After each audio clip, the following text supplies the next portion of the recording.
Welcome back everyone. Following what might have been the most underwhelming team in Lakers and maybe even NBA history, a lot of blame was put on three people: Frank Vogel, Rob Pelinka, and of course, Russell Westbrook. But after Frank Vogel was fired before their final game even ended last season, which was completely uncalled for by the way, even more media pressure was put on Pelinka and Westbrook. Being a part of a LeBron-led team will always come with that, and with those two being the biggest reminder of the team's underwhelming year, many fans called for both of them to be gone. Although, none of that ended up happening, and instead, the Lakers hired a new head coach to help try and fix the problem, which was largely viewed as being unfixable. The guy they found for the job was first-time head coach Darvin, a product of the Mike Budenholzer coaching tree, and he claimed that he could make Westbrook work within their team. However, I don't think many of us believed him, and after a rough preseason, which further detailed the difficulties of making a starting lineup of LeBron, Anthony Davis, and Westbrook work, I imagine that Darvin even began to doubt himself a bit too. He tried finding a way around that by bringing Westbrook off the bench during a preseason game, but that was met with backlash from Westbrook himself. Although, that might have been the foundation of turning their team around, it took a little more time and encouragement from Darvin, but he eventually got Russ to completely buy into that role. He was simply not working in their starting lineup, and they had to try something different, which they finally did in their fourth game of the year. Now, it was not met with an immediate winning streak, but pretty much everyone could tell that Westbrook looked better in that role, and both the numbers and eye tests will back that up. They are now 10-8 after moving Westbrook off the bench, and then in regard to his own individual numbers, those have skyrocketed too. If we compare his starting lineup numbers to his numbers off the bench, there is really no comparison at all. He quite literally improved immediately. He went from averaging 10-7-4 on horrible shooting numbers in their starting lineup, to then averaging 18-5-8 on incredibly efficient shooting numbers during his first 6 games off the bench. And although that has leveled off a bit, he is still providing them with great production off the bench, and is finally fitting within their rotation, even when sharing the court with LeBron. But how did that one seemingly minor change do so much? And what about Darvin's system is allowing Westbrook to thrive? We will talk about exactly that in today's video. Before we do that though, I would genuinely appreciate it if you could take a brief moment to drop a like, subscribe to the channel if you have not already, and hit that notification bell to never miss out when I upload a video. Without further ado though, let's get back to today's topic, and from a very basic level of making Westbrook work, it's all been about letting him play the way he wants to. They could not routinely do that when he played a majority of his minutes with LeBron, and especially not at the very beginning of every game. Finding an early rhythm is incredibly important for a ball-dominant player, and with that applying to both LeBron and Westbrook, it was not easy to begin the game with both of them. But now with LeBron getting about 5 early minutes to be their primary ball handler, and then with Westbrook getting that when he enters the game too, that has done wonders for their individual rhythms. Now, it might not seem like much, but it can truly make a huge difference in the way they play.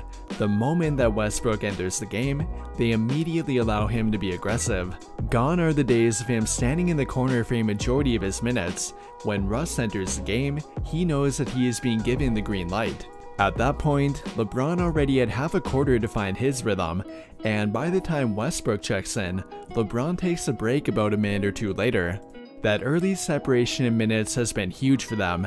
It has done wonders for them individually, and that has translated to their entire team as well. Not only that though, but after they each find an early rhythm, that gives them a better chance of working on the court together later on, which has been on full display during their past few games. They played pretty well together against Washington, but their game against Milwaukee was really the game that showed that, and I think that might be the game that we look back on throughout the entire year. If we take a look at their numbers during that game, they're absolutely incredible.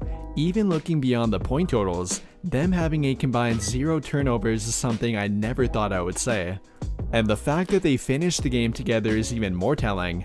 That has been their peak performance so far, and it really doesn't get any better than that. If they continue to build off of that though, then we could very well see them grow even further as a trio, and given that they were at the complete bottom at the start of the year, it's been a real joy watching their growth together. However, there is more to it than simply letting LeBron and Westbrook play the way they want to, or by separating their early minutes either. In addition to that, it's also been about the offense they're playing in, along with the players around them too. When Darvin Ham was hired from Milwaukee, he brought their system with him.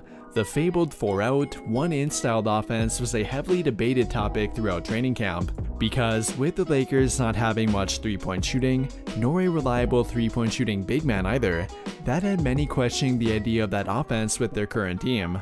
For one, that would mean Anthony Davis becoming a near full-time center for them, which we all know he absolutely did not want to do. On the other hand though, that kind of offense was perfect for a guy like Westbrook, both in theory and with the way he actually wants to play too. And now fast forward to the present, that offense is benefiting everyone.